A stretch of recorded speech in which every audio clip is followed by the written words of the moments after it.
When The Last of Us came out, it blew me away. The gameplay hasn't aged the best, but even now that story still slaps. But even way back in 2013, I never wanted to see a sequel. I love ambiguous endings, and unlike all my friends at the time who were feverish to see what happened next, I saw the original story as complete.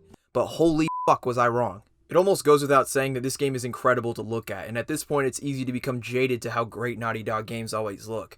But between the facial animations, lighting effects, and all of this intricately animated nature, it is impossible not to feel the blood, sweat, and tears put into this game by each and every overworked employee at this studio. And while the focal point of these games is definitely the story, a great game has to be a balance of both gameplay and story. If the story is terrible, it doesn't matter if the gameplay is good, and vice versa. And the original game was alright, it got the job done. It's just been long left in the past by games that offer deeper experiences. But the gameplay in The Last of Us Part 2 is not a crutch to the story anymore. They took everything good about the original game and expanded it. The environments are now these intricate playgrounds that encourage you to come back and replay encounters dozens of times just to try out new strategies. There are new ways to hide and navigate the areas, giving you more angles to kill from. You can even pinpoint an enemy's body parts and blow off their limbs or bring them to their knees. Enemies have more at their disposal and are better at being aggressive, and you have a greater variety of items you can craft to take out enemies quietly or fucking splatter them. Upgrades to both the weapons and the characters themselves are more meaningful. You have more ways to interact with the environment, which makes scavenging and puzzles more engaging. A couple more kicks should do it. Wait.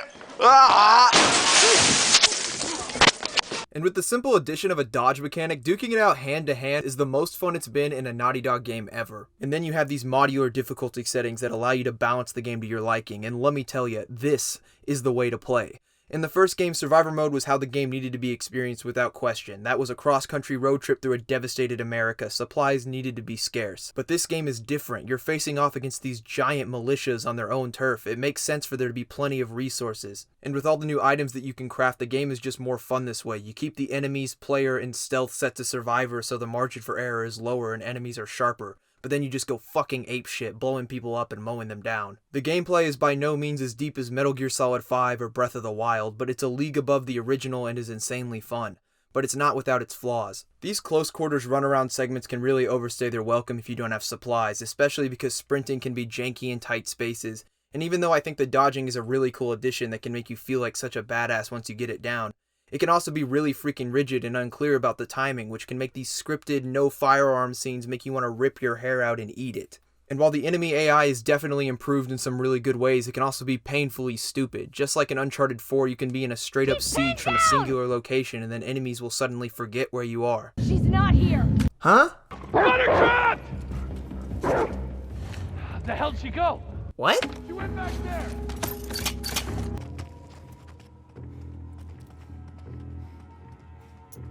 Where'd she go? It probably goes without saying that my programming skills are nowhere near that of a Naughty Dog developer, but I don't think it would be that hard to fix this. You could probably pretty easily set a condition for if you've made multiple kills from the same position, then they will keep pressing until an enemy clears that position or you've been spotted elsewhere. Also, if you're in a situation where you're holed up in a house or some bunker that has several exits, enemies should stop making noise so that they can't be heard on listening mode, and then send a few to post up outside an exit or two for an ambush, which would be a lot cooler than these scripted ambushes. These flaws are apparent but are far outweighed by how fun it is to brutalize your enemies, and the details added to depict the brutality of this game reflect the overarching themes of the story. Joel was a hardened character who had already been to hell and back, but Ellie is entering it for the first time. And in order to reinforce this and make the player feel like they're actually killing people, enemies aren't faceless, nameless sacks of meat for you to shoot, bomb, throw out of planes, and run over. This game wants you to feel bad. Enemies talk to each other about what they're going to do if they survive, they shout their comrades' names when they're killed and beg you for their lives, and you're gonna have to kill dogs. A lot. Oh my god! And it's even worse considering there was clearly a decision to make the enemies screams when you blow off their legs or light them on fire as abrasive as possible, and when you do this to some space demon, it's fucking sick. But it feels a little grimy when you rip some dude named Doug who likes reading books in half with a bomb. This attempt to humanize the enemies clearly wasn't done just for the sake of being realistic, but to make the player empathize with the emotional weight of Ellie's journey. Kojima seemed to think he was really deep and meta for making Death Stranding a game about human connection and not really about killing your enemies. But Naughty Dog said, fuck that. Here's a game where you have to kill and we're gonna make you feel awful about it the entire way. This is a story that would be somewhat robbed as a movie or an HBO series. It's one that thrives on forcing the player to do things they may not be okay with, and you lose something when you watch that from the back seat. And that goes for the first game too. And it's the acknowledgement of the humanity of your enemies and the stress and trauma that comes with killing that makes this the greatest revenge story I have ever experienced. You see Ellie, who is the primary source of joy in the original game, spiral into this revenge-crazed maniac. It's so ugly, and unlike a typical revenge story where the protagonist kills a score of people and doesn't feel anything, the lengths that Ellie goes to shakes her to her core and leaves her physically battered, but like a moth to a flame, she relentlessly chases Abby with zero regard for the damage it will cause to herself and her relationships with those around her. And it's her incompetence and selfish obsession that directly leads to their plans going awry. And then when it finally seems like things are about to hit the climax, the story flips itself on its head to show you the other side. And I personally do not understand why people don't like that you play as Abby. It seems like they're just afraid to be challenged. Nobody cares about Abby! Especially when she murders your favorite character. Yeah, she killed Joel, but he also damned millions of people. But because of my attachment to Joel when I first played as Abby, I wasn't really thrilled either. I even welcomed the death animations. But as her story goes on, you not only see her side of past events which justify her actions, but also her gradual development and redemption as she learns to see the world from the perspective of her enemies. And ideally, the player, who is at first understandably resistant to her character, will grow with her and see Abby for the person that she is. But I do understand why people are upset that Joel is killed so early on in the game, but I can't relate, and I think it's a short-sighted take. It's saddening, yeah, but his death early on is essential to tell this story. And on top of that, he is present throughout the entire game anyways. He's there on screen in Ellie's flashbacks, which make up the most joyous, poignant, and gut-punching moments in the game. Then off screen he is being mentioned by side characters, by Abby in her flashbacks, and being mourned by Ellie in her journal. This game revolves around him much in the way the first game did around Ellie and her immunity, which makes his role in this story just as big whether he's dead or not. I think a lot of these people just wanted to see Joel die later on in the game or in some more dramatic or glorifying way.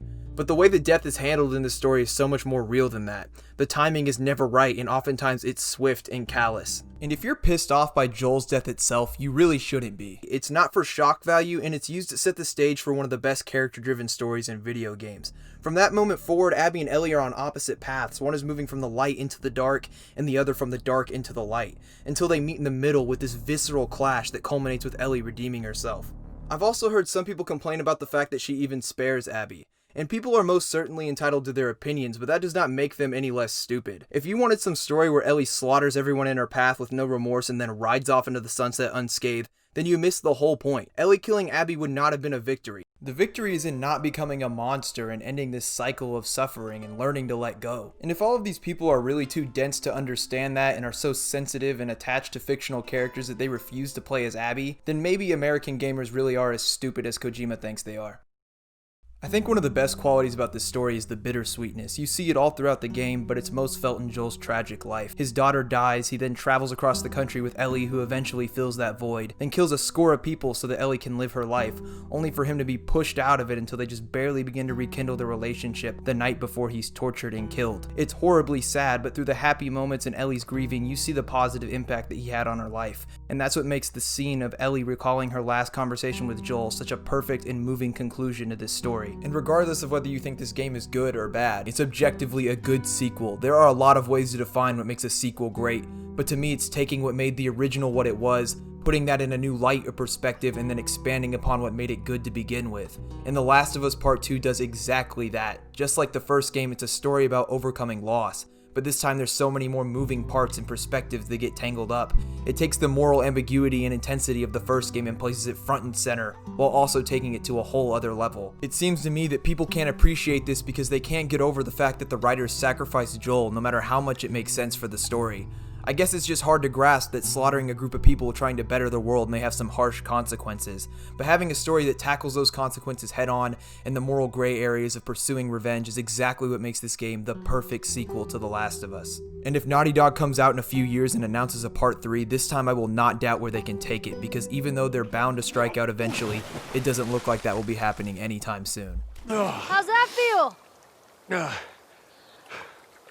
Refreshing.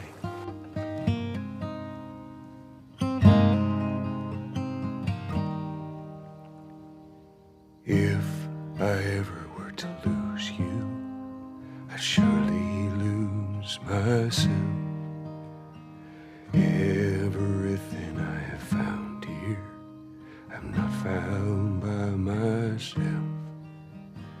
try and sometimes you'll succeed to make this man of me.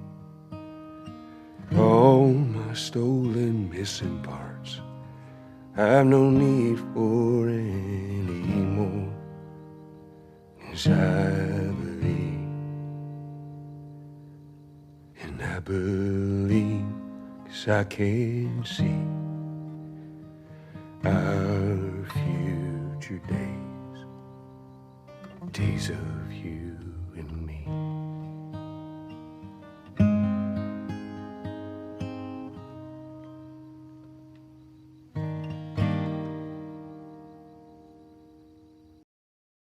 I give The Last of Us Part 2 a strong A. Couldn't have said it better. It's easily an S-tier story, but some gameplay issues drag it down from being a true masterpiece.